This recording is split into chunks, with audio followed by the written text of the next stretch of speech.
ఉమ్మడి మెదక్ జిల్లాలో చలి తీవ్రత పెరిగింది. మొన్నటి వరకు వర్షాలతో ఇబ్బందులు పడ్డ ప్రజలు ఇప్పుడు చలికి గజగజ వణుకుతున్నారు. సంగారెడ్డి జిల్లా కోహిరులో రాష్ట్రంలోనే అతి తక్కువ ఉష్ణోగ్రతలు నమోదయ్యాయి. కోహిరులో అత్యల్పంగా 7.8 డిగ్రీల ఉష్ణోగ్రత నమోదైంది. అటు గ్రామీణ ప్రాంతాల్లో టెంపరేచర్లు భారీగా పడిపోయాయి. ఉమ్మడి మెదక్ జిల్లాలో 20కి పైగా గ్రామాల్లో 10 లోపు ఉష్ణోగ్రతలు నమోదయ్యాయి. ఉదయం పనులకు వెళ్లే కూలీలు, రైతులు, స్కూల్ పిల్లలు చలి తీవ్రతకు ఇబ్బందులు పడుతున్నారు.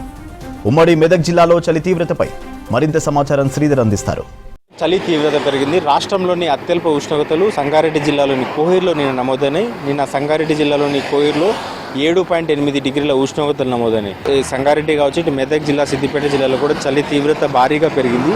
నిన్న రాత్రి భారీగా చలి తీవ్రత పెరగడంతో పాటు చాలా చోట్ల దాదాపు ఉమ్మడి మెదక్ జిల్లాలోనే 20కి పైగా గ్రామాల్లో 10 డిగ్రీల లోపు ఉష్ణోగ్రతలు నమోదైనంటే చలి తీవ్రత ఏ స్థాయిలో ఉందో అర్థం చేసుకోవచ్చు. ఇటు హైవేల పైన కూడా జనం పూట ఇటు 9 దాటినప్పటికీ ఇంకా ఎండ వచ్చినప్పటికీ పొగమంచు వేయడం లేదు. ఒకవైపు పొగమంచు, చలి తీవ్రత పెరిగింది. హైవేల పైన ప్రయాణం చేసేవారంతా కూడా ఇబ్బందులు పడుతున్నారు. ప్రధానంగా ఇటు హైవేల పైన గతంలో పొగమంచు కారణంగా పలు ప్రమాదాలు చోటు చేసుకున్నాయి. ఈ నేపథ్యంలో జనం అప్రమత్తంగా ఉండాల్సిన పరిస్థితి ఉంటుందంటూ కూడా అధికారులు సూచిస్తున్నారు. లైట్లు వేసుకునే హైవేల పైన 9 వరకు కూడా పొగమంచు వీడకపోవడంతో లైట్లు వేసుకునే ప్రయాణం చేసే పరిస్థితి ఏర్పడుతుంది.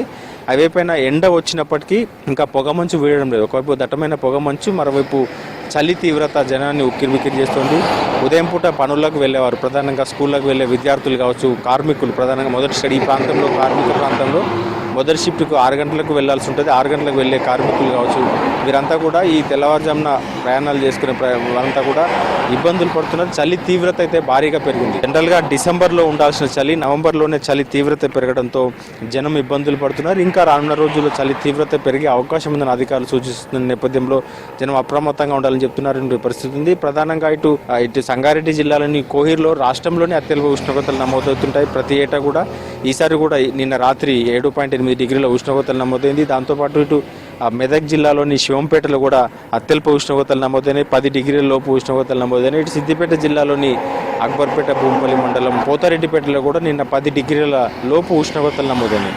సో జిల్లా వ్యాప్తంగా, ఉమ్మడి మెదక్ జిల్లా వ్యాప్తంగా చలి తీవ్రత భారీగా పెరిగింది. హైవేల పైన గతంలో ప్రమాదాలు చోటు చేసుకునే నేపథ్యంలో అప్రమత్తంగా ఉండాలని సూచిస్తున్నారు. హైవేల పైన పొగమంచు ఒకవైపు, దాంతోపాటు ఇటు చలి తీవ్రత ఒకవైపు. ఇటు కోహిర్లో కావచ్చు, ఇక్కడ గ్రామాల్లో కావచ్చు, జనం బయటకు రావాలంటే ఇబ్బందులు పడుతున్నారు. మధ్యాహ్నం ఉష్ణోగ్రతలు కూడా 25 డిగ్రీల లోపే ఉంటున్నాయి.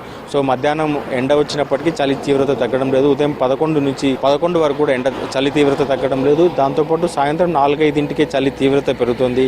సో జనం అయితే బయటకు రావాలంటే ఇబ్బందులు పడుతున్నారు. కార్మికులు ఒకవైపు, ఇటు వ్యవసాయ పనులకు వెళ్లే వారంతా కూడా చలి తీవ్రత ముందస్తుగానే రావడంతో కొంత ఇబ్బందులు పడుతున్నారు. ఇంకా వరి కోతలు కొనసాగుతున్నాయి, వరి ఆరబోత కొనసాగుతుంది. రైతులు కొత్తగా నాట్లు వేసుకునేందుకు కావచ్చు, వీటన్నిటికీ వ్యవసాయ కార్యక్రమాలకు సిద్ధమవుతున్నారు.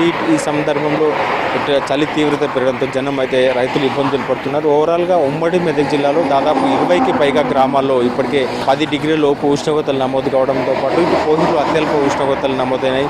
సో మొత్తంగా ఉమ్మడి మెదక్ జిల్లా అయితే చలి వణికిస్తోంది. కెమెరామెన్ రాజుతో శ్రీధర్, మెదక్ జిల్లా.